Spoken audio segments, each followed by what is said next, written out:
English से related सभी जानकारियों के लिए चैनल को सब्सक्राइब करें और बेल आइकन को भी क्लिक करें फॉर मोर इन्फॉर्मेशन।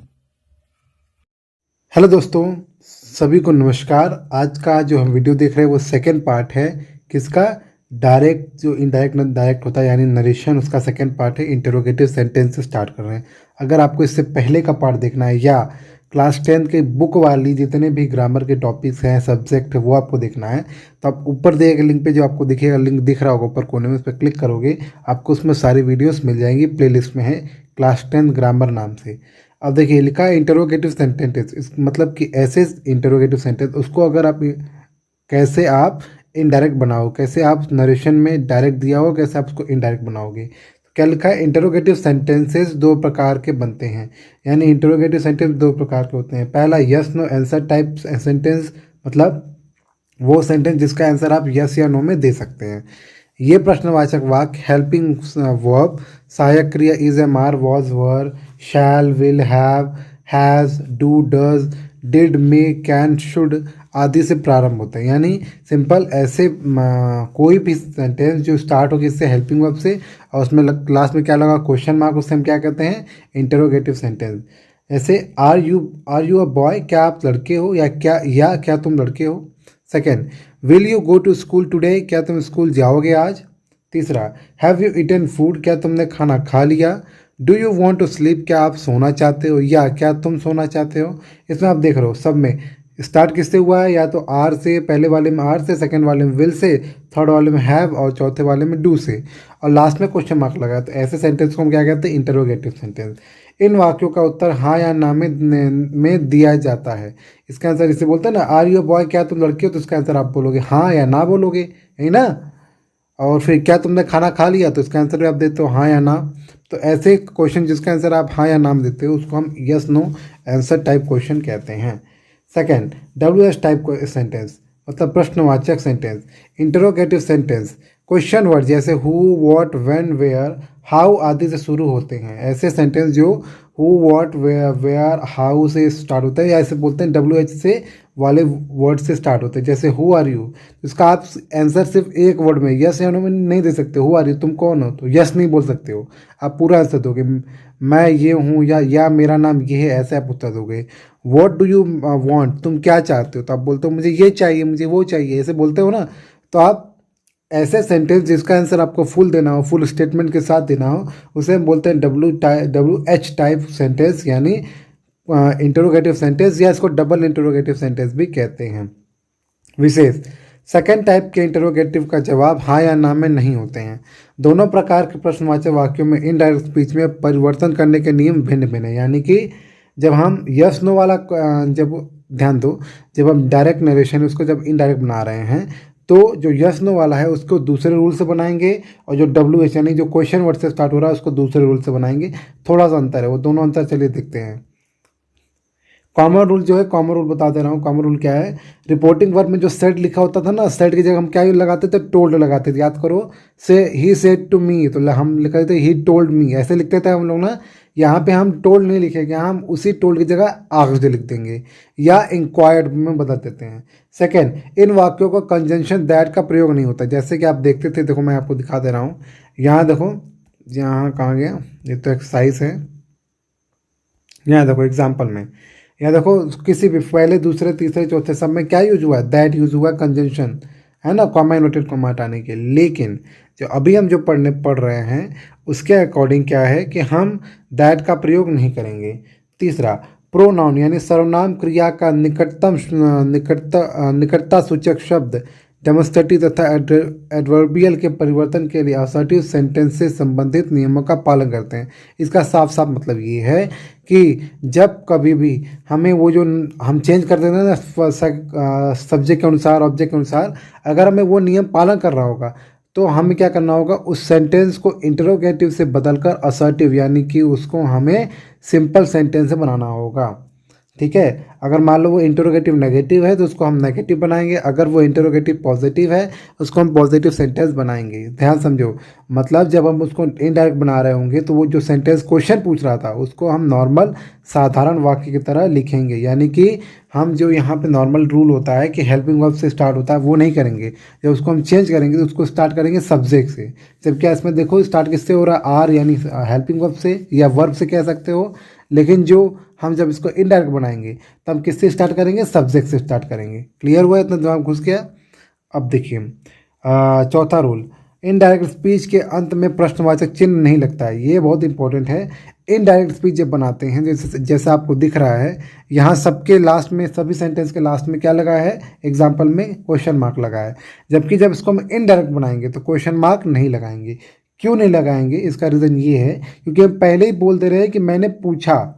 जब आप पहले ही बोल दे रहे हो मैंने पूछा तो क्वेश्चन मार्क लगाने की जरूरत नहीं। जैसे मैंने पूछा कि तुम आ रहे हो। अब देखो इस ये क्वेश्चन एक होता है, मैंने पूछा कि तुम आ रहे हो, एक ऐसे बोल सकते हो। मैंने पूछा क्या तुम आ रहे हो, तो पूछने का तरीका अलग है। एक एग्जैक्ट वही मैंने शब्द बोल दिया जो मैंने पहले कहा था, क्या तुम आ रहे हो।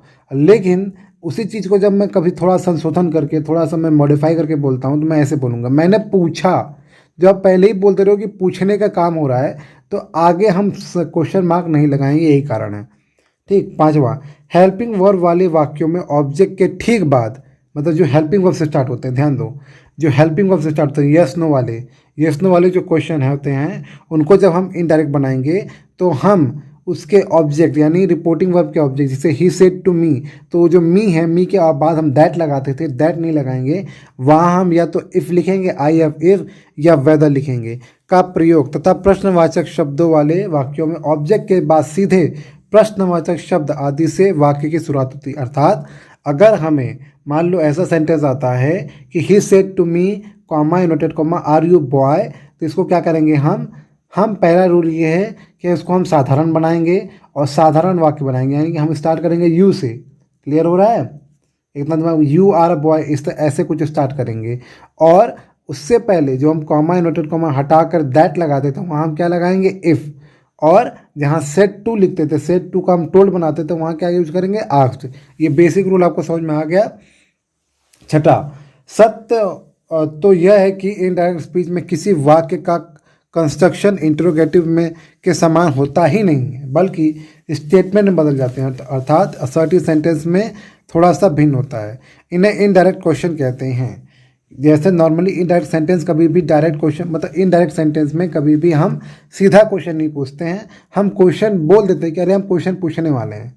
क्लियर हुआ। अभी आपको नहीं समझ में आ रहा मैं क्या कर रहा हूँ, एग्जाम्पल तो आएगा तो समझ में आ जाएगा। फर्स्ट टाइप, यस और नो आंसर टाइप क्वेश्चन।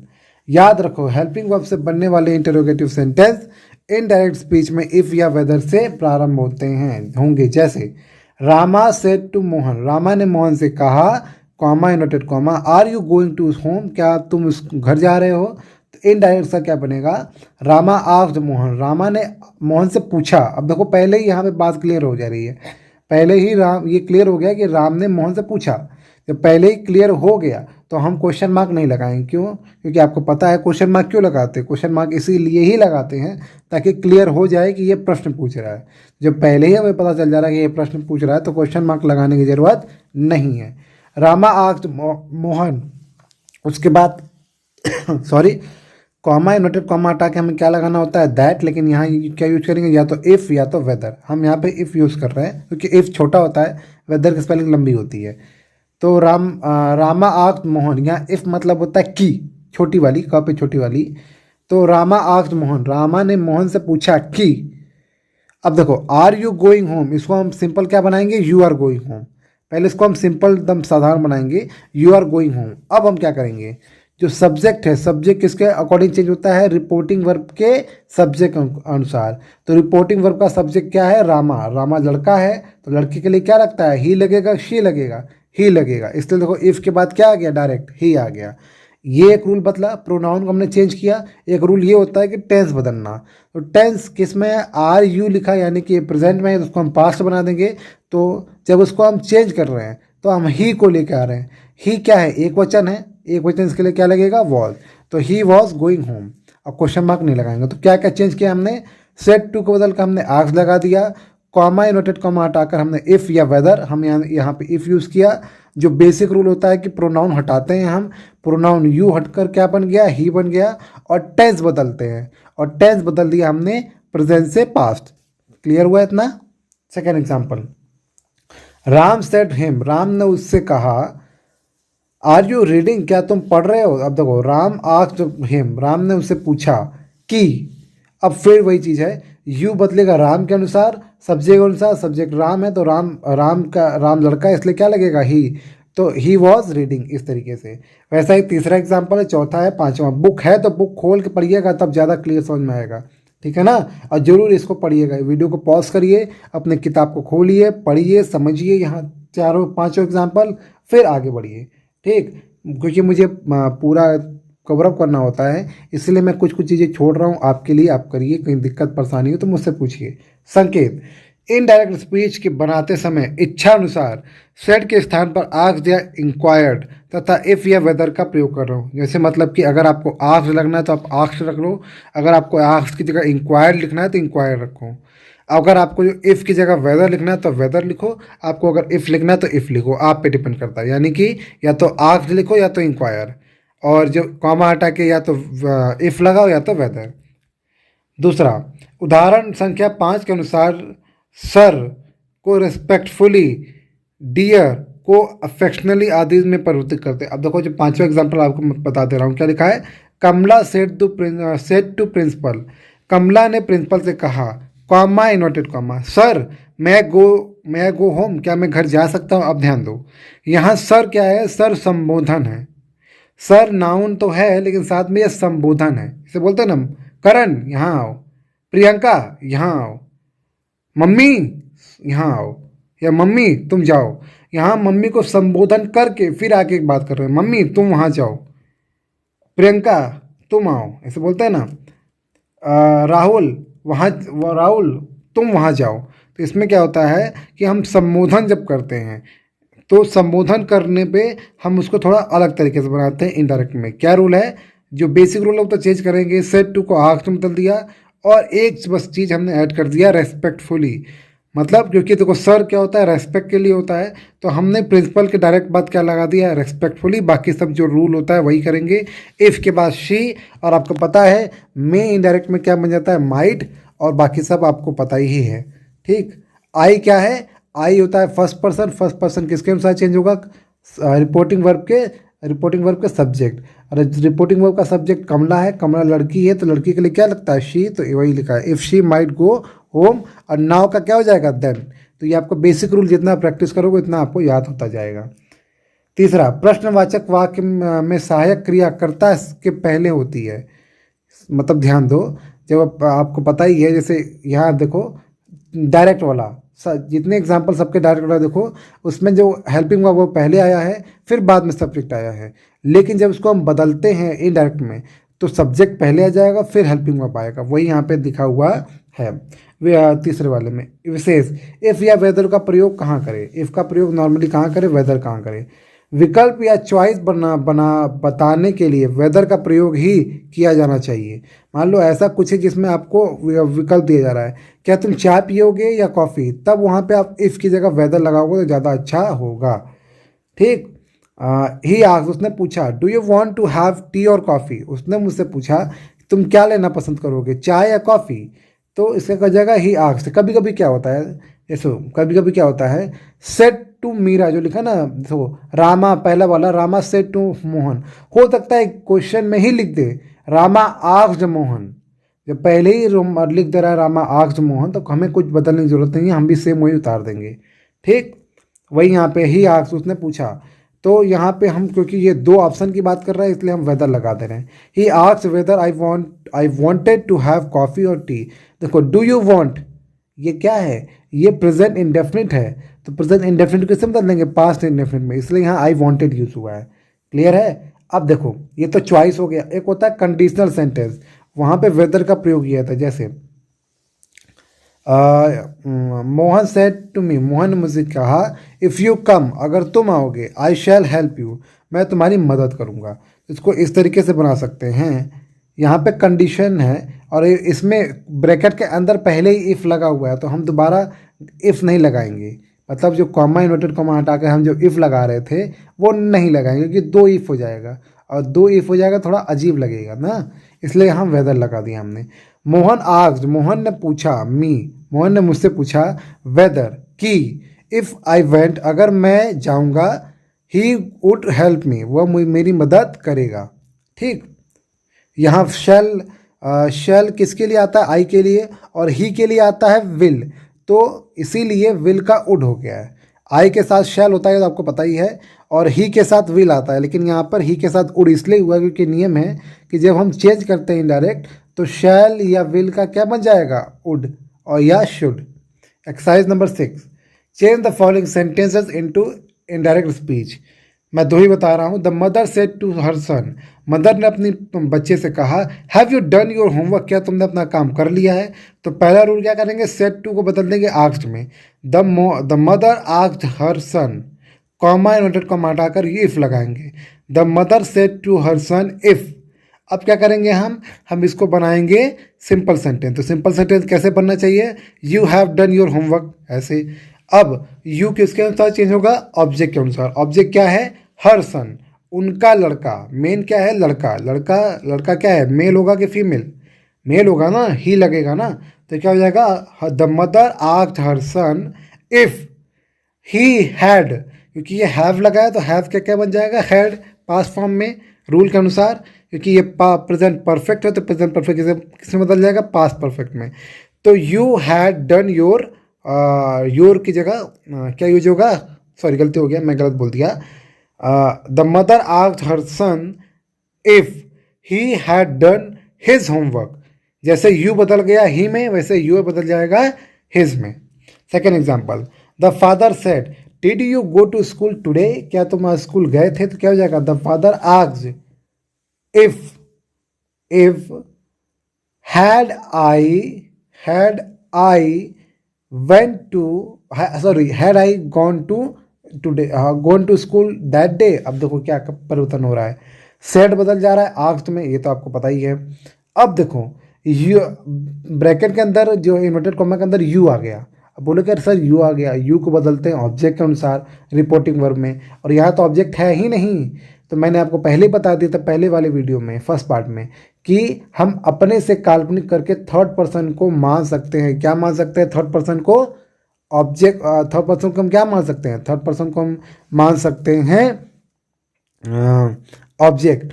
तो हम मान लो ये बात हो रही है किसी लड़की की, तो हम मान रहे हैं शी की बात हो रही है, हर मतलब।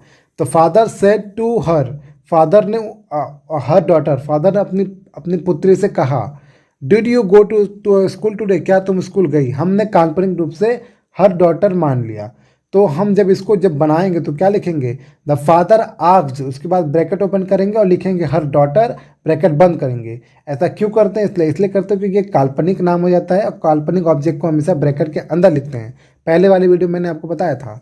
तो हो जाएगा the father asked her daughter if she had gone to school that day. Today का हो जाएगा दैट डे, और क्योंकि ये पास्ट इंडेफिनिट है तो पास्ट इंडेफिनिट किसे बदल जाता है? पास्ट परफेक्ट में। तो ये आप जब तक प्रैक्टिस करोगे तभी आपको समझ में आएगा। आपने अगर पहला वीडियो देखा होगा तो आपको पता होगा मैं क्या कह रहा हूँ। बाकी सब भी एक्सरसाइज आपको इस तरह करना है। सातवां एक्सरसाइज भी आपको सेम ऐसा ही करना है। अब देखो सातवें एक्सरसाइज में देखो यहाँ फ्रेंड लिखा है, तो फ्रेंड नॉर्मली आप दोस्त के लिए होता है। तो बोलोगे नीरज टोल्ड या नीरज आस्क्ड फ्रेंडली, ठीक है। नीरज ने बड़े ही दोस्ताने रूप में पूछा। क्लियर है? बाकी आप समझ ही गए होंगे बाकी सब कैसे करना है। अब देखो संकेत, पिछले वर्णन में पढ़ चुके हो कि क्वेश्चन वर्ड से बनने वाले इंटरोगेटिव सेंटेंस में रिपोर्टेड स्पीच के इन्वर्टेड कॉमा यूं ही बिना किसी कंजंक्शन का प्रयोग किए हट जाते हैं। मतलब जैसा अभी तक आपने पढ़ा कि इसमें इफ़ या वेदर लग रहा था कॉमा हटाने के लिए, लेकिन अब जो हम पढ़ेंगे वो ये पढ़ेंगे कि हम इन्वर्टेड कॉमा हटाने के लिए कोई या ना तो इफ़ लगाएंगे, ना दैट लगाएंगे, ना वेदर, कुछ नहीं लगाएंगे हम, बल्कि उसके लिए क्या लगाएंगे? क्वेश्चन वर्ड लगाएंगे। क्या लगाएंगे? क्वेश्चन वर्ड लगाएंगे। कौन सा question word?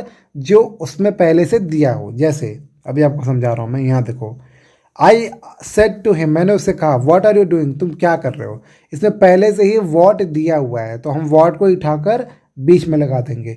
I asked him, मैंने उससे पूछा व्हाट। अब व्हाट देखो, व्हाट हटा दो, मैं अगर आपको बताऊं, आप दिमाग से सोचो, व्हाट हट गया, बचा क्या, आर यू डूइंग। जो आर यू डूइंग है वो सिम ऐसे ही हो गया इसके हिसाब से, तो इसको हम क्या बनाएंगे, इसको बनाएंगे हम सिंपल सेंटेंस बना देंगे। तो ये सिंपल सेंटेंस बनाने का नियम क्या है, सब्जेक्ट पहले आएगा। तो व्हाट यहाँ कंजंक्शन के रूप में यूज़ हो रहा है। आई आस्क्ड हिम, मैंने उससे पूछा क्या, ही वॉज डूइंग, है ना, मैंने उससे पूछा क्या वह कर रहा है ना, मैंने उससे पूछा कि वह क्या कर रहा है, मैंने उससे पूछा वह क्या कर रहा है, ऐसे कुछ। ठीक है, तो यू बदल जाएगा सब्जेक्ट के अनुसार, ऑब्जेक्ट के अनुसार। ऑब्जेक्ट क्या है, हिम, थर्ड पर्सन हिम, तो यहाँ ही हम लिख देंगे। हिम का सब्जेक्टिव केस ही होता है। तो I asked him what he was doing, question mark नहीं लगाएंगे, दिमाग में रखे रहना। ठीक, वैसे ही दूसरा, तीसरा, चौथा, पांचवा एग्जाम्पल है। एक्सरसाइज नंबर 8 देखते हैं क्या लिखा है। मैं आपको अच्छा दूसरा एग्जाम्पल बता दे रहा हूँ। The father said to him, father ने उससे कहा why are you killing your time, क्या क्यों तुम अपना समय बर्बाद कर रहे हो या खत्म कर रहे हो। तो फादर आस्क्ड हिम, फादर ने उससे पूछा। अब वाई पहले से दिया हो इसलिए हम वाई को उतार देंगे, वाई, उसके बाद इसको सिंपल सेंटेंस की तरह बना देंगे। सिंपल सेंटेंस क्या करेंगे, हम पहले इसको सिंपल सेंटेंस से बनाएंगे, फिर हम कोई प्रोनाउन है तो प्रोनाउन को चेंज करेंगे और टेंस बदलेंगे। तो टेंस, क्योंकि ये प्रेजेंट टेंस में क्वेश्चन पूछा है, सेकंड वाला एग्जाम्पल बता रहा हूँ, तो उसको हम पास्ट बना देंगे। तो he was killing his time, ऐसे बना देंगे। ठीक है, योर भी बदल जाएगा किसके अनुसार, ऑब्जेक्ट, ऑब्जेक्ट हिम है तो हिम के लिए क्या हो जाएगा, हिज। तीसरा, चौथा, पांचवा देखिएगा, समझिएगा, ना आए तो मुझसे पूछिएगा। अब देखिएगा जरूर, ये नहीं कि मेरी तरफ वीडियो आगे बढ़ जाओ, अपने किताब में जरूर देख देख के समझ के मेरी बात समझिएगा। Exercise number 8, change the following sentences into indirect speech, है ना, मतलब इसको इनडायरेक्ट में बदलना है। क्या लिखा है, आई सेड टू विष्णु, मैंने विष्णु से कहा या मैंने विष्णु से बोला। How did you cross the river yesterday, तुमने कैसे, यस्टरडे मतलब एक दिन पहले, कल तुमने कैसे नदी पार की थी। तो क्या हो जाएगा, आई आस्क्ड विष्णु, मैंने विष्णु से पूछा। हाउ, हाउ हम बना देंगे कॉमा हटाकर, तो हो जाएगा I asked Vishnu he how he had cross the river the previous day. Yesterday बदल जाएगा प्रीवियस डे में, और क्योंकि टेंस किस में है, पास्ट इंडेफिनिट, तो पास्ट इंडेफिनिट किस में बदल जाता है, पास्ट परफेक्ट में। तो डिड की जगह हम किसका यूज़ करेंगे, हैड का, और क्रॉस की जगह हो जाएगा क्रॉस्ड, ईडी लगा देंगे, थर्ड फॉर्म। ठीक, बेबी सेड, बच्चे ने कहा what are you doing here, तुम यहाँ क्या कर रहे हो। तो हो जाएगा baby asked what he was doing there, here बदल जाएगा देयर में, और आर यू डूइंग बदल जाएगा, मतलब ये प्रेजेंट टेंस में, ये बदल जाएगा पास्ट में। और यू के लिए हम कोई भी काल्पनिक ही ले सकते हैं, जैसा मैंने पहले बताया, हम ब्रैकेट में लिख देंगे ही, जैसे बेबी आस्क्ड हिम, ब्रैकेट में लिख देंगे him what he was doing there, ऐसे। ठीक, एक्सरसाइज नंबर 9 भी कुछ इसी तरीके से करिए, ना समझ में आए तो मुझसे पूछिए, और कोई डाउट परेशानी हो तो वो भी मुझसे आप पूछिए देंगे। एक्सरसाइज पूरा करिए प्लीज़, मेरी रिक्वेस्ट है। अगर मुझे टाइम मिला तो मैं शायद फरवरी में आपको एक्सरसाइज भी करवाने की कोशिश करूँगा, लाइव या तो वीडियो बनाकर। ठीक है ना, देखते हैं, मैं कोशिश करूँगा कि आपको एक्सरसाइज करवा दिया जाए, लेकिन वो तब कराएंगे जब आप जो कोर्स है क्लास 9 का एकदम कंप्लीट हो जाएगा जनवरी में, तब। ठीक, इंपरेटिव सेंटेंस, इंटरोगेटिव सेंटेंस खत्म। पहले हमने असर्टिव सेंटेंस देखा, सिंपल सेंटेंस, फिर हमने देखा इंटरोगेटिव, अब हम देख रहे हैं इंपरेटिव सेंटेंस। जिन वाक्यों में आज्ञा, परामर्श अथवा प्रार्थना प्रकट होता है उन्हें इंपरेटिव सेंटेंस कहते हैं, ये तो आपको पता ही है। इसे कमांडिंग सेंटेंस भी कहते हैं। यह आज्ञा अथवा प्रार्थना सामने वाले व्यक्ति अर्थात यू से होती है, अतः इन वाक्यों में कर्ता यू छिपा रहता है। निम्नलिखित उदाहरणों का ध्यानपूर्वक देखो।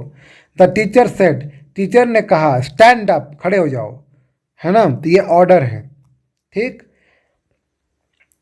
अब देखो स्टैंड अप, कौन स्टैंड अप होगा, सामने वाला ही स्टैंड अप होगा ना, कोई बाहर बहुत दूर खड़ा है उससे तो बोलोगे नहीं कि खड़े हो जाओ, आप नॉर्मली कोई आपके सामने होगा उससे ही बोलोगे ना खड़े हो जाओ। तो द टीचर सेड यहाँ जो यू है वो छुपा हुआ है, यू स्टैंड अप, यू छुपा हुआ है इसलिए बस स्टैंड अप लिखा है। द ओल्ड मैन सेड, बूढ़े व्यक्ति ने कहा, please give me a glass of water, कृपया मुझे एक गिलास पानी दे दो। तो ये रिक्वेस्ट हो गया सीधा सीधा। The saint said to people, साधु ने लोगों से कहा, बी ऑनेस्ट, है ना, ईमानदार रहो। तो ये तो एडवाइस है, सलाह है। फिर देखो, the captain said to the boys, कप्तान ने लड़कों से कहा, let us play the match. ये प्रपोजल है, ये प्रपोजल मतलब ये प्रस्ताव है कि चलो मैच खेलें। ठीक। विशेष, याद रखो, चूंकि आज्ञा प्रार्थना सदैव सामने वाले व्यक्ति से होती है, अतः इम्परेटिव सदैव में सदैव वर्तमान काल में होता है। जब सामने वाले से आप बात करो तो हमेशा वो वर्तमान काल में ही रहता है। एक फायदा इसका ये होता है। परिवर्तन के नियम, इम्परेटिव सेंटेंस बनाने का नियम थोड़ा अलग है। क्या है? Reporting verb said to com commanded order, मतलब अगर आपको लग रहा है कि वो कोई कमांड दिया तो कमांडेड बोल देंगे। अगर आपको लग रहा है सेंटेंस जो इन्वर्टेड कॉमा के अंदर है, इन्वर्टेड कॉमा के अंदर, ध्यान देना, वो ऑर्डर लग रहा है तो वो ऑर्डर लिख देंगे, ऑर्डर्ड। अगर आपको लग रहा है ये पूछ रहा है कुछ तो हम आस्क्ड लगा देंगे। अगर आपको लग रहा है ये प्रार्थना कर रहा है तो हम रिक्वेस्टेड लगा देंगे। जहाँ और अर्ग्ड लगा, अगर आर्ग्यू कर रहा है, कुछ आवेदन कर रहा है तो अर्ग्ड। फॉरवर्ड मतलब मना करना होता है। एडवाइस मतलब सलाह। आदि में रिपोर्टेड स्पीच के भाव के अनुसार बदलना चाहिए। सर, मैडम, जेंटलमैन आदि शब्दों हटाकर रिक्वेस्टेड, मतलब अगर आपको लगता है जेंटलमैन, सर, मैडम ये सब लिखा हुआ है तो उसके लिए हम रिक्वेस्टेड का प्रयोग करते हैं। ठीक। अभी आपको समझ में आ जाएगा मैं क्या कह रहा हूँ। अभी आपको बस इतना बता दे रहा हूँ, जहाँ हम पहले सेट टू हटाकर टोल लिखते थे, वहाँ हम कमांडेड, ऑर्डर, आस्क्ड, रिक्वेस्टेड ये सब लिखेंगे। ठीक। रिपोर्टेड स्पीच के वर्ब से पूर्व टू लगाओ, मतलब जहाँ हम कॉमा इन्वर्टेड कॉमा हटाकर दैट लगाते थे या इफ़ लगाते थे या वेदर लगाते थे, या अभी हमने पढ़ा इंटरोगेटिव में कि व्हाट, वाई ये सब लगाते थे, वहाँ उसकी जगह हम सिर्फ टू लगाएंगे। लगाएंगे या वर्ब के टेंस में कोई परिवर्तन नहीं करेंगे। तो एक फ़ायदा है, इंपरेटिव सेंटेंस में नॉर्मली टेंस में कोई परिवर्तन नहीं होता है, तो ये फ़ायदा है। बाकी सब परिवर्तन हो जाएगा लेकिन टेंस में परिवर्तन नहीं होगा। The teacher order the boys, अब देखो टीचर, इसका डायरेक्ट क्या लिखा है, the teacher said to the boys, teacher ने लड़कों से कहा, स्टैंड अप, खड़े हो जाओ। तो देखो टीचर हमेशा ऑर्डर देता है तो क्या हो जाएगा, the teacher ordered the boys, teacher ने लड़कों को आदेश दिया। अब इन्वर्टेड कॉमा हटा के क्या लगा, टू, स्टैंड अप।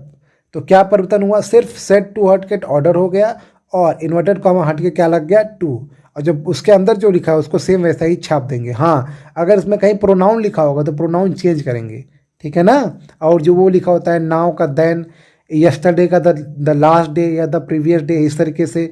टुमारो लिखा होगा तो टुमारो हो जाएगा द नेक्स्ट डे। ये सब हम चेंज करेंगे, टेंस को परिवर्तन नहीं करेंगे। Second example, the servant said to the master, नौकर ने मालिक से कहा, please give me the salary, कृपया मुझे सैलरी दे दीजिए।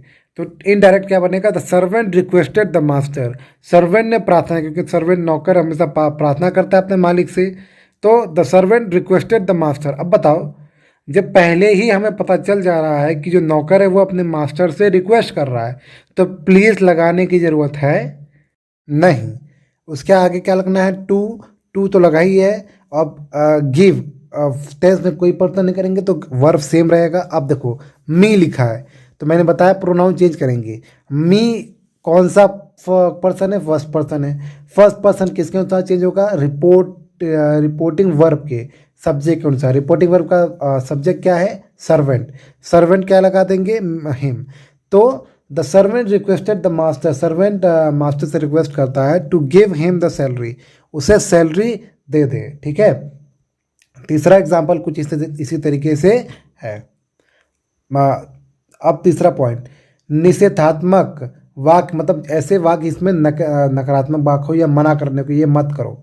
अभी हमने जो पढ़ा उसमें कोई मना करने की बात नहीं हो रही है, लेकिन अब देखो कि मना करने की बात हो, पहले नॉट फिर टू तथा उसके बाद वर्ब लगाओ, या रिपोर्टिंग वर्ब में फॉरबिड टेंस के अनुसार में बदल दो, नॉट हटा दो। देखो जब कभी भी ऐसा सेंटेंस आपको मिल जाए जिसमें कोई काम न करने के लिए कहा जा रहा हो, जैसे डायरेक्ट में मदर से टू डॉटर, हर डॉटर, माँ ने अपनी पुत्री से कहा डू नॉट प्ले, मत खेलो, तो ये क्या है, ये मना किया जा रहा है। तो देखो, तो नॉर्मली माँ जब मत खेलने की बात करती है तो वो सलाह कह रही है, वो डांट भी सकती है, वो ऑर्डर भी कर सकते हैं, लेकिन हम मान रहे हैं कि वो सलाह दे रही है।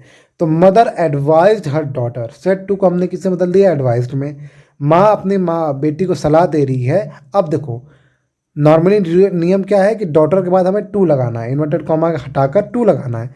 लेकिन जब ऐसे सेंटेंस आते हैं तो नॉट पहले लगाएंगे फिर टू लगाएंगे, ठीक है। नॉट टू प्ले ऐसे बना देंगे, नॉट टू प्ले कुछ भी, not to play, not to dance, not to sing, ऐसे है ना, ऐसे बना देंगे। या इसको इस तरीके से बना सकते हैं, मदर फॉरबिड, फॉरन मतलब होता है मना करना। जब आप पहले ही लिख दे रहे हो मना करना तो नॉट नहीं लगाओगे। जैसे मैंने उससे मना किया खाने से, तो नॉट लगा उसमें कहीं भी नहीं। एक तरीका ऐसे होता है, मैंने उससे कहा खाना मत खाओ, इसमें हम कोई काम ना करने के लिए कह रहे हैं और एक तरीके से नॉट लगा रहे हैं इंग्लिश में। लेकिन जब हिंदी की बात करते हैं, या इसको हम दूसरे तरीके से कह सकते हैं, मैंने उससे मना किया खाना मत खाओ, तो जो मना करने की बात है वो हम पहले ही कर दे रहे हैं फॉरबिड वर्ड से। मदर फॉरबिड हर डॉटर, माँ अपने बेटी को मना करती है टू प्ले, खेलने से। तो इसको आप ऐसे बना सकते हैं, एडवाइस से बना सकते हैं और फॉरबिड से भी बना सकते हो। जब फॉरवर्ड से बनाओगे तो नॉट का प्रयोग नहीं करोगे, और जब आप नॉर्मल जैसे आपका नियम के अनुसार चलोगे तो आप नॉट टू से पहले लगाओगे, अब वर्ब का फर्स्ट फॉर्म लिखोगे। चौथा, रिपोर्टेड स्पीच के नॉमिनेटिव को, एड्रेस को रिपोर्टिंग वर्ब का ऑब्जेक्ट बनाओ। जैसे आई सेड, मैंने कहा, कम हियर राम, तो इसमें देखो राम को हम संबोधन कर रहे हैं। राम कोई यहाँ एज अ सब्जेक्ट ऑब्जेक्ट नहीं आ रहा, वो संबोधन के नाम पे आ रहा है। कम या राम, यहाँ आओ राम, तो यहाँ राम जो है वो संबोधन है। तो जो संबोधन वाले शब्द होते हैं उसको हम ऑब्जेक्ट मान लेंगे रिपोर्टिंग वर्ब का। रिपोर्टिंग वर्ब मतलब जो लिखा जाता है, I said to me, sorry he said to me, he they said to us, तो वो जो अस मी जो सब होता है ऑब्जेक्ट, वही को हम मान लेंगे राम, ठीक है। तो आई सेड ये काल्पनिक रूप से हम मान लेंगे आई सेड राम हो जाएगा, I said Ram come here. तो इसका जब हम इनडायरेक्ट बनाएंगे तो क्या हो जाएगा, I asked Ram to go there. अब कम का क्या हो जाएगा, गो, और हियर का देयर, ये तो आपको पता ही है, कम का गो हो जाएगा, तो कम का गो हो जाएगा और हियर का देयर। अब बोलोगे सर उल्टा हुआ, तो अगर उसमें देयर लिखा है, पहले से ही देयर लिखा है, तो क्या हम हियर कर देंगे, नहीं। अगर पहले से देयर लिखा है तो हम देयर ही लिखेंगे, अगर पहले से गो लिखा है तो उसको हम गो ही लिखेंगे, उसको चेंज नहीं करेंगे, उसको कम नहीं कर देंगे। कम को गो कर सकते हैं लेकिन गो को कम नहीं कर सकते हैं, उल्टा नहीं कर सकते हैं, ये ध्यान देना। Second example, the headmaster said, headmaster ने कहा, लीव द रूम गर्ल्स, कमरा छोड़ो लड़कियों। तो ये जो हेडमास्टर लड़कियों से ही कहा होगा उसने, तो the headmaster ordered the girl, जो हेडमास्टर हैं है ना, उन्होंने ऑर्डर किया लड़कियों को टू लीव द रूम, है ना, इस तरीके से। नोट, यदि आवश्यक नहीं है कि नॉमिनेटिव को एड्रेस को सदैव ऑब्जेक्ट बनाया जाए, ये जरूरी नहीं है कि हमेशा उसको ऑब्जेक्ट ही बना दें, आवश्यकता अनुसार कॉलिंग या एड्रेसिंग का प्रयोग भी करते हैं। जैसे मतलब इसको इस तरीके से भी लिखा जा सकता है, the little boy said to the lady. अब जो देखिए इसमें पहले से ही ऑब्जेक्ट है, क्वेश्चन में पहले से ही क्या है, ऑब्जेक्ट है। जबकि जो अभी जो मैंने दो एग्जांपल लिखा था चौथे पॉइंट का, उसमें ऑब्जेक्ट पहले से नहीं था, तब हमने राम या गर्ल्स को ऑब्जेक्ट मान लिया। लेकिन इसमें देखो पहले से ऑब्जेक्ट है, द लेडी, है ना। The little boy said to the lady, give me something to eat mother. अब देखो यहाँ जो मदर यूज हुआ है वो भी संबोधन है, लेकिन क्योंकि वो ऑब्जेक्ट पहले से उसमें है तो हम इसको इस तरह लिखेंगे, addressing the lady as mother. Object को क्या माना जा रहा है, मदर माना जा रहा है। अगर मान लो ऐसे लिखा होता, the little boy said to the policeman, ध्यान दो, the little boy said to the policeman, give me something to eat uncle. मान लो पुलिसमैन, और जहां द लेडी लिखा वहां पुलिसमैन लिखा होता और मदर की जगह अंकल लिखा होता, हम क्या लिखते हैं, एड्रेसिंग पुलिसमैन एज अंकल, मतलब पुलिसमैन को अंकल माना जा रहा है। वैसे ठीक है, ऐसे यहाँ भी ऑब्जेक्ट को क्या माना जा रहा है, मदर, लेडी को क्या माना जा रहा है, मदर। तो addressing the lady as mother, मतलब कभी एग्जाम्पल आपको एग्जाम में आए तो अब ऑब्जेक्ट को लिखोगे एड्रेसिंग ऑब्जेक्ट, फिर उसके बाद एज का एज लिखोगे, फिर जो संबोधन हुआ है mother, brother, sister, sir, ma'am, वो लिख दोगे। Addressing the lady as sir, ma'am, ठीक है ना, सर तो होता नहीं है, मैम। फिर क्या करेंगे, द लिटिल बॉय रिक्वेस्टेड, इतना लिखने के बाद फिर हम द सब्जेक्ट स्टार्ट करेंगे, जो हमें बेसिक रूल है। यानी कि जो बेसिक रूल क्या है, द लिटिल बॉय से स्टार्ट है, लेकिन क्योंकि ये थोड़ा अलग है, इसमें हम जो ऑब्जेक्ट द लेडी वाला है और मदर वाला है, इसको पहले सॉल्व कर लेंगे, addressing the lady as mother, comma लगाएंगे। उसके बाद जो सब्जेक्ट है द लिटिल बॉय, उसको हम लिखेंगे और ये देखेंगे क्या वो रिक्वेस्ट कर रहा है, ऑर्डर कर रहा है, तो यहाँ रिक्वेस्ट कर रहा है, तो हो जाएगा द लिटिल बॉय रिक्वेस्टेड हर, फिर कॉमा हटाकर टू लगाएंगे, गिव समथिंग टू ईट। ठीक है ना। अब देखो इस तरीके से बाकी ये भी आपको चेंज करना है। एक बात ध्यान दीजिए, यहाँ पे एक छूटा हुआ है, यहाँ देखो लिखा है ना, give me something to eat. यहाँ जब इसको चेंज किया तो क्या कर दिया, the little boy requested her to give him होगा, यहाँ हिम नहीं यूज हुआ है, गलत है। यहाँ गिव के बाद हिम यूज होना चाहिए था, लेकिन लगता है गलती से जो जिसने इसको टाइप किया है वो हिम भूल गया है। एक्सरसाइज नंबर 10 आपको करना है। कहीं पे डाउट परेशानी हो तो आप मुझसे क्वेश्चन पूछ सकते हो, मैं 2 बता दे रहा हूँ। He said to the boy, उसने लड़के से कहा गिव मी योर बुक, मुझे अपना किताब दो। तो नॉर्मली ये सलाह है या रिक्वेस्ट है, आप मान सकते हो, ऑर्डर भी कह सकते हो, आप अपने हिसाब से सोचो। तो ही ऑर्डर्ड द बॉय, उसने लड़के को आदेश दिया, to give him his book, to give him his book.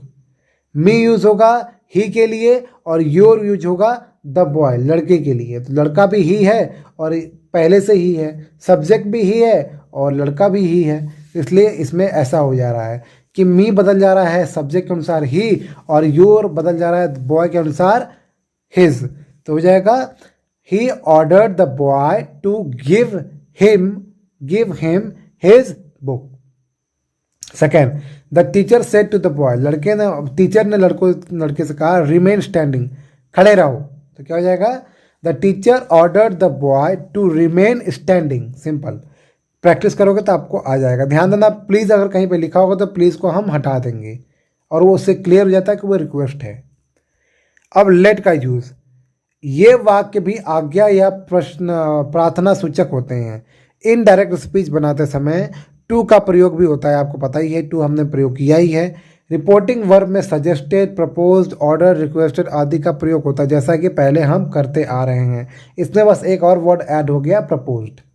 परिवर्तन के नियम, अब परिवर्तन के नियम क्या है, जब लेट से किसी प्रस्ताव का बोध हो तथा और लेट के आगे अस हो तो रिपोर्टिंग वर्ब को प्रपोज या सजेस्टेड में बदल देते हैं। जैसे let us play, let us go, let us dance, let us study. अगर ऐसे आ गया, लेट के बाद तुरंत ऐसा आ गया, तो जो हम उसको बनाएंगे तो हम सेट टू को हटाकर या तो प्रपोज लिखेंगे या सजेस्टेड लिखेंगे। ठीक है, अब कंजंक्शन दैट लगाते हैं और लेट को हटाकर क्रिया शुड का भी प्रयोग आवश्यक रूप से करते हैं। अभी आपको समझा दे रहा हूं, समझिए। Direct, I said to Ram, मैंने राम से कहा, लेट अस गो होम, चलो घर चलते हैं। क्या हो जाएगा, ये प्रस्ताव है ना, या सलाह हो सकता है या प्रस्ताव, तो ये प्रस्ताव लग रहा है। आई प्रपोज टू राम, जब प्रपोज लिखोगे तो आप टू लगाना ही पड़ता है। सजेस्टेड के लिए भी आप टू लगाओ, सजेस्टेड के लिए टू नहीं लगता है, सॉरी, लेकिन प्रपोज के लिए टू लगता है। ध्यान देना, प्रपोज अगर कभी भी आप सेट टू को हटाकर प्रपोज लिख रहे हो तो आपको टू लिखना पड़ता है, ये नियम है।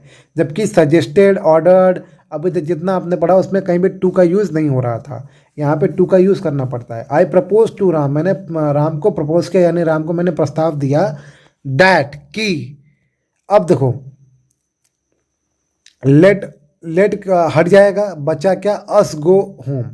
तो अस को हम सब्जेक्ट बना देंगे, वी शुड आपको लगाना ही लगाना है, या तो दे शुड या तो वी शुड।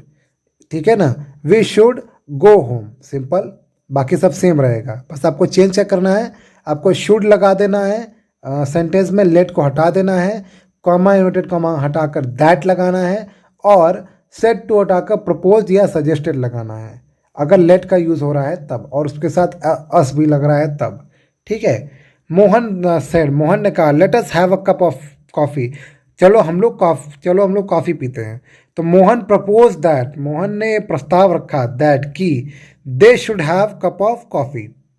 ठीक है, आप यहाँ वी भी लिख सकते हो, दे भी लिख सकते हो, आप पे ये पूरी छूट है। बाकी आगे कुछ भी आप लिख सकते हो, मतलब कुछ भी नहीं, मतलब जो जैसा लिखा है सेंटेंस डायरेक्ट में वैसा ही छाप देंगे, इसमें कोई परिवर्तन नहीं करेंगे। तीसरा एग्जाम्पल कुछ इसी तरीके से। अब हम पढ़ने जा रहे दूसरा पॉइंट। जब लेट से किसी को राजी करने या आज्ञा देने का बोध हो तो रिपोर्टिंग वर्ब को रिक्वेस्ट या ऑर्डर में बदल देते हैं। यानी अभी तक जो हमने पढ़ा वो पढ़ा लेट वाला प्रपोज या सजेशन, मतलब या तो कोई प्रस्ताव होगा या कोई सलाह होगा। अब देखो यहाँ पे सेकंड में इसमें क्या होता है, इसमें हो सकता है या तो कोई रिक्वेस्ट कर रहा है या ऑर्डर, जैसे अरे मुझे छोड़ दो, मुझे माफ़ कर दो, ऐसे बोलते हैं ना, लेट मी स्टडी, मुझे पढ़ने दो, ऐसे लोग बोलते हैं ना। तो इसमें रिक्वेस्ट हो गया, ऑर्डर भी होता है। ठीक, जैसे यहाँ देखो direct, I said to my friend, मैंने अपने दोस्तों से कहा, लेट मी वर्क, मुझे काम करने दो। तो ये तो लग रहा है रिक्वेस्ट है। तो आई रिक्वेस्टेड माई फ्रेंड, मैंने अपने दोस्तों से रिक्वेस्ट किया टू लेट मी वर्क, ये बहुत सिंपल है। प्रोनाउन चेंज हुआ है, ध्यान देना, आपको लग रहा होगा प्रोनाउन चेंज नहीं हुआ, प्रोनाउन चेंज हुआ है। मी कौन सा पर्सन है, फर्स्ट पर्सन। मी किसके अनुसार चेंज होगा, सब्जेक्ट के अनुसार। सब्जेक्ट क्योंकि पहले से आई है इसलिए आपको लग रहा है कि इसमें कोई परिवर्तन नहीं है, लेकिन अगर आई की जगह वहाँ पे शी, इट, दे लिखा होता तो हम उसके अनुसार यहाँ पर चेंज, लेट के बाद उसके हिसाब से चेंज करते हैं। सेकेंड एग्जाम्पल, सेकेंड पॉइंट का second example, he said to his son, उसने अपने लड़के से कहा, लेट द गेस्ट स्लीप, मतलब गेस्ट को, मेहमान को सोने दो। तो ये तो ऑर्डर है। तो the he ordered his son, उसने अपने बेटे को ऑर्डर दिया to let the guest sleep. Simple है, थोड़ा प्रैक्टिस करोगे तो क्लियर हो जाएगा। तीसरा, यदि रिपोर्टिंग वर्ब शाउटेड हो तो जो का त्यों रखते हैं, मतलब अगर चिल्लाया हो, जैसे ही शाउटेड, वो चिल्लाया, let me do this work, मुझे ये काम करने दो, चिल्ला के लोग बोलते हैं ना। तो उसका इनडायरेक्ट क्या हो जाएगा, शाउटेड लगाने के बाद टू लगा देंगे, और जगह प्रोनाउन चेंज करने लायक है तो प्रोनाउन चेंज करेंगे, अदरवाइज कुछ चेंज नहीं करेंगे। प्रोनाउन चेंज करेंगे, और जैसे दिस का दैट होना, नाउ का देन हो जाना, टुडे का टुमारो हो जाना, सॉरी टुडे का दैट डे हो जाना, यस्टरडे का द प्रीवियस डे हो जाना, ये सब हम करेंगे। चौथा, यदि लेट से इच्छा प्रकट हो तो रिपोर्टिंग वर्ब का सेट डिजायर्ड में परिवर्तित होता होगा, कंजंक्शन दैट का प्रयोग होगा, लेट को हटाकर माइट का प्रयोग होगा। जब आपको लगे, ध्यान दो कि ये कोई डिजायर, कोई इच्छा दिखाई जा रही, जैसे द ओल्ड मैन सेड, बूढ़े व्यक्ति ने कहा, let me have a glass of coffee, मुझे एक ग्लास पानी दे सकते हो। तो ये इच्छा है उसकी, न वो ऑर्डर नहीं दे रहा है बेचारा, वो इच्छा कर रहा है कि एक ग्लास पानी मिल जाता। तो इसको कैसे बनाएंगे, द ओल्ड मैन डिजायर्ड, बूढ़े व्यक्ति की इच्छा थी, दैट की he might have a glass of water, let को हटा देंगे और मी से स्टार्ट करेंगे। मी को किससे बदल देंगे, सब्जेक्ट के रूप में, जो बन जाएगा ही के बाद हम माइट का यूज़ करेंगे, बाकी सब सेम रहेगा। हैव अ ग्लास, देखो have a glass of water, ये पूरा सेम है। परिवर्तन क्या हुआ है, लेट मी हट गया है, और लेट मी हट के हो गया है ही, क्योंकि ओल्ड मैन क्या है, ओल्ड मैन व्यक्ति है, लड़का आदमी है, इसलिए ही यूज हुआ है। देखो परिवर्तन क्या हुआ है, फिर से समझा रहा हूँ। लेट हट गया, मी किसने बदलेगा, मी सब्जेक्ट के रूप में है, मतलब लेट मी, जब लेट हट गया तो वहाँ आई हो जाएगा। ध्यान देना, लेट हमेशा जो भी प्रोनाउन लेके आता है हमेशा वो ऑब्जेक्ट के रूप में लेके आता है, और जब लेट हट जाता है तो अपने आप सब्जेक्ट बन जाता है। मतलब अगर हम लेट को हटा देंगे तो मी किस रूप में बदल जाएगा, आई के रूप में बदल जाएगा। तो आई कौन सा पर्सन है, फर्स्ट पर्सन, और फर्स्ट पर्सन किसके अनुसार चेंज होता है, सब्जेक्ट के अनुसार। सब्जेक्ट क्या लिखा, ओल्ड मैन, ओल्ड मैन कौन है, कोई आदमी होगा ना, ही होगा ना। तो यहाँ इसलिए यहाँ पे ही यूज़ हुआ है, और ही के बाद माइट हमें लगाना है, ये रूल है। उसके बाद बाकी सब सेम रहेगा। तो 11वां एक्सरसाइज आपको वैसे ही करना है। ही सेड टू मी, उसने मुझसे कहा, लेट हिम गो नाउ, उसे जाने दो। तो सिंपल हो जाएगा, he ordered me to let him go then, let him go then, now का क्या हो जाएगा, देन। ठीक है। Second, the monitor said, let us not make a noise in the classroom. देखो यहाँ लेट अस यूज हुआ है, तो जब लेट अस यूज होगा उसको बनाने का तरीका यहाँ पे क्या, कैसे लिखा था, हम क्या यूज करेंगे, यहाँ पे है, कहाँ गया, हाँ, हम प्रपोज्ड यूज करेंगे या तो सजेस्टेड, और उसके साथ दैट का यूज करेंगे, और लेट को हटाकर वी शुड या दे शुड का प्रयोग करेंगे। ये आप पे डिपेंड करता है, आप वी शुड भी लिख सकते हो, दे शुड भी लिख सकते हो। तो यहाँ पे हम क्या लिखेंगे, द मॉनिटर प्रपोज्ड, मॉनिटर ने सलाह दिया या प्रस्ताव रखा, the monitor propose that we should not make a noise in the class room, we should not, ठीक है, यूज होगा। उसके बाद नॉट के बाद बाकी सब सेम। सब एक्सरसाइज करिएगा। फिर अब बढ़ते हैं ऑप्टेटिव सेंटेंस। ये बहुत इजी है। इस प्रकार के वाक्यों में इच्छा या भगवान से प्रार्थना व्यक्त की जाती है। जैसे बोलते हैं ना, भगवान मुझे पास कर दो, भगवान ये कर दो, वो कर दो, इच्छा। ये वाक्य प्रायः में से प्रारंभ होते हैं। रिपोर्टिंग वर्ब को रिपोर्टिंग स्पीच के भाव के अनुसार विश्ड, कर्स, प्रेड। अगर आपको लगता है ये कोई प्रार्थना है तो विश, अगर लगता है ये श्राप है, किसी को बद्दुआ दी जा रही है तो कर्ष, किसी को आशीर्वाद दिया जा रहा है तो प्रार्थना की जा रही है तो प्रेड आदि शब्दों का प्रयोग करते हैं। शेष परिवर्तन असर्टिव सेंटेंस की भांति होता है, यानी कि इसको भी हम असर्टिव सेंटेंस के रूप में प्रयोग करेंगे। जैसा हमने इंटरोगेटिव में किया था, क्वेश्चन मार्क हटा दिया था, इसमें भी हम एक्सक्लेमेटरी मार्क हटा देंगे। जैसे देखो, ही सेड टू मी, उसने मुझसे कहा, पहला example direct, comma United comma, may you live long, तुम लंबा जीवन जियो, मतलब भगवान करे तुम काफ़ी साल जियो। तो उस ये एक तरीके से क्या है, ये विश है, इच्छा है। तो ही विश दैट, उसने ही विश्ड मी हो जाएगा, मी नहीं लिखा है, ही विश्ड मी दैट। अब देखो इसको कैसे बनाएंगे, सिंपल सेंटेंस। सिंपल सेंटेंस का पहला रूल क्या है, हम सब्जेक्ट लेके आएंगे। सब्जेक्ट यू है, यू किसके अनुसार चेंज होगा, मी के अनुसार। अब मी क्या बन जाएगा, आई। तो he wished me that I might live long, simple. May की जगह माइट आ जाएगा और इसको हम यू पहले लगा देंगे। तो यू पहले लगाने के लिए नियम ये है कि हमें यू बनाना पड़ेगा ऑब्जेक्ट के अनुसार। ऑब्जेक्ट मी लिखा है और मी का आई हो जाएगा।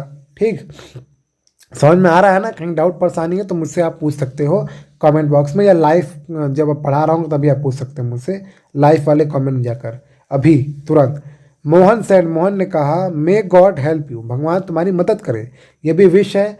मोहन विश दैट, मोहन ने प्रार्थना किया, God might help me, you बदल जाएगा मी में। ठीक है, ध्यान दो। Good morning, good bye, good night आदि शब्दों के लिए आने वाले रिपोर्टिंग वर्ब में बेड यानी BAD का प्रयोग करते हैं। जैसे ही सेड टू मी, उसने मुझसे कहा, good morning, I shall see you tomorrow, मैं तुम्हें कल देखूंगा। तो क्या हो जाएगा, ही बेड मी। बेड मतलब नॉर्मली होता है अभिवादन करना, है ना? तो he bade me good morning, उसने मुझे अभिवादित किया गुड मॉर्निंग कह के। एंड, और, सेड मतलब कहा, और कहा, दैट की he would see me the next day. अब देखो, आई शैल सी यू टुमारो, ये इसको सिंपल जैसा आप असर्टिव बनाते हो वैसे ही बनाना है। बाकी जो चेंज हुआ क्या हुआ है, सेड टू बदल गया है BAD बेड में, और उसके बाद हमने गुड मॉर्निंग लिख दिया। फिर एक चीज़ हम ऐड करेंगे, एंड सेड, उसके बाद दैट का यूज़ करेंगे, बाकी सब सेम रहेगा। ठीक है, एक्सरसाइज करोगे तभी आपको समझ में आएगा। एक्सरसाइज नंबर 12 करेंगे तो आपको क्लियर हो जाएगा जो मैं कहना चाह रहा हूँ। अब लास्ट पॉइंट, मतलब इस वीडियो का लास्ट पॉइंट, फिर इसके बाद जो थर्ड वीडियो बनाऊंगा उसमें मैं कोशिश करूंगा वीडियो ख़त्म करने की, अगर चैप्टर ख़त्म करने की। अगर चैप्टर थर्ड पार्ट में ही ख़त्म हो रहा है तो अच्छी बात है। एक्सक्लेमेटरी सेंटेंसेस, इन्हें विस्मयबोधक वाक्य भी कहा जाता है। ऐसे वाक्यों में किसी तीव्र आवेग यानी इंटेंस इमोशन का अचानक विस्फोट होता है। याद रखो, एक्सक्लेम का अर्थ ही होता है चिल्लाना। यह अपने आप में किसी भाव को प्रकट नहीं करता है, जो भाव होता है उसी को प्रकट करता है। मतलब जैसा भाव उसमें है अचानक आएगा वही भाव वो प्रकट करके दे देगा। अगर गुस्सा का आ रहा है तो गुस्सा, आश्चर्य का आ रहा है तो आश्चर्य, ठीक, जैसा आ रहा है वैसा वो एक्सप्लेन करके बता देगा। जैसे द ओल्ड मैन क्राइड, बूढ़ा आदमी चिल्लाया, अलास आई एम रूइंड, दुख होकर कि मैं बर्बाद हो गया। क्योंकि इस वाक्य में दुख का भाव प्रकट किया जा रहा है तो इसके लिए इनडायरेक्ट नरेशन बनाने के लिए हम क्या लिखेंगे, द ओल्ड मैन, बूढ़ा व्यक्ति, एक्सक्लेम्ड विथ ग्रीफ, ग्रीफ मतलब होता है दुख के साथ। अगर मान लो यहाँ सौरो भी लिख सकते थे हम, एक्सक्लेम्ड विथ सौरो, तो लिखा है the old man exclaimed with grief that he was ruined. अब इसको आपको थोड़ा अंदाजा हो गया होगा क्या क्या बदला है। जो क्राइड था वो बदल गया exclaimed with grief, comma inverted comma हटा के दैट लग गया, और जो बेसिक रूल होता है अफर्मेटिव का वही रूल यहाँ पे फॉलो हुआ है। इन वाक्यों को परिवर्तन करने के नियम निम्नलिखित हैं। जैसे पहला, डायरेक्ट नरेशन में उपयुक्त विस्मयोदिक चिन्ह यानी एक्सक्लेमेटरी को हटाकर फुल स्टॉप लगाया जाता है, अर्थात पूर्ण विराम लगाते हैं। सेकंड, डायरेक्ट से इनडायरेक्ट बनाते समय कंजंक्शन दैट का प्रयोग करते हैं, जैसा हम पहले करते आ रहे हैं, पहला वाला जो आपने पढ़ा होगा एक्सरसाइज उसमें। तीसरा, एक्सक्लेमेटरी वाक्यों को इनडायरेक्ट नरेशन में बदलते समय सेड रिपोर्टिंग वर्ब को exclaimed, wished, prayed, applauded, cried out, bade में बदल देते हैं, और भाव के अनुसार विथ शॉरो, विथ जॉय आदि शब्दों का प्रयोग करते हैं। जैसे द फादर क्राइड, पिता ने चिल्लाया, what a crazy lazy fellow you are, कितने आलसी आदमी तुम हो, फेलो मतलब होता है आदमी। तो the father exclaimed with anger, पिताजी ने पिताजी ने गुस्से में चिल्लाया कि he was a lazy fellow, what हट जाएगा, ठीक है ना। वैसे ही सेकंड, थर्ड, फोर्थ वैसा ही कुछ है। आप ट्राई करिए, आपको नहीं आएगा तो मुझसे पूछिए, जरूर कोशिश करिए, अगर आएगा तो अच्छी बात है। कहीं पे डाउट परेशानी है तो आप मुझसे पूछ सकते हैं। मुझे पता है कई लोगों को कुछ चीज़ें नहीं आ रही होंगी, तो प्लीज़ कमेंट बॉक्स में लिखिए सर ये पॉइंट नहीं आ रहा है, तो क्योंकि ये सब जो पॉइंट आप मुझे बताए रहोगे तो मेरे दिमाग में रहेगा। जब मैं कभी दूसरा नेक्स्ट क्लास, अभी तो पढ़ा रहा हूँ, जब पढ़ा रहा हूँ, जब मैं आपको जब फाइनल तैयारी करवाने लगूंगा बोर्ड एग्ज़ाम की, तो उस समय आपको बहुत मदद करेगा, क्योंकि उस समय मेरे दिमाग में रहेगा कि ये बच्चों ने बोला था कि ये उनको नहीं आया था, तो मैं इसको रिपीट करके दोहरा दूंगा, ठीक है ना। एक्सरसाइज नंबर 13 उसी पे डिपेंड है, आपको ये करना है। पहला मैं बता दे रहा हूँ, the captain said Bravo what a lovely shot, तो क्या हो जाएगा, द कैप्टन अपलॉड, अपलॉड मतलब होता है शाबाशी देना, तो the captain uploaded with pride, pride मतलब गर्व के साथ, the captain uploaded with pride that it was a lovely shot, ठीक है, इस तरीके से। और बाकी सब भी आपको बनाना है, आप बनाइए, कहीं पर दिक्कत परेशानी हो तब मुझसे पूछ सकते हो, ठीक। ध्यान देना, इसमें भी हम टेंस परिवर्तन कर देंगे, अगर प्रेजेंट में आपको लग रहा है तो उसको हम बता देंगे पास्ट में, ये ध्यान देना। जैसे यहाँ पे एग्जांपल देख लो, पहले वाले में लग रहा था what a lazy fellow you are लिखा है, यानी कि किस में बदल गया है, ये बना हुआ है प्रेजेंट में, तो इसको जब हम चेंज करेंगे तो किस में बदलेंगे, पास्ट में, इसलिए देखो ही वॉज आ गया, यू बदल गया ऑब्जेक्ट के अनुसार, ऑब्जेक्ट को काल्पनिक रूप से हमने क्या मान लिया, ही, इसलिए यहाँ पे यूज हुआ है ही, और ही के साथ क्या लगता है, वॉज, पास्ट में तो वॉज लग गया। तो ये जो बेसिक रूल होता है टेंस बदलना, टेंस तो हम बदलेंगे एक्सक्लेमेटरी सेंटेंस में। ये 13वां एक्सरसाइज जरूर करिएगा, हो सकता है एक क्वेश्चन आपके एग्जाम में आ सकता है शायद, है ना। कोई दिक्कत परेशानी है तो मुझसे क्वेश्चन पूछिएगा, मैं आपको अलग से बताने की कोशिश करूंगा। कोई और टॉपिक आपको पूछना है तो वही बताने की कोशिश करूंगा। जल्द ही आपको थर्ड पार्ट भी मिल जाएगा। कहीं पे डाउट परेशानी है तो क्वेश्चन पूछिए। वीडियो अगर आपको समझ में आया है तो अपने दोस्तों को जरूर शेयर करिए। आपने ये वीडियो देखा उसके लिए आपका बहुत बहुत धन्यवाद। Thank you so much for watching this video. Video को जरूर लाइक और शेयर जरूर करें। चलिए धन्यवाद। आपने मेरा वीडियो देखा उसके लिए आपका बहुत बहुत धन्यवाद।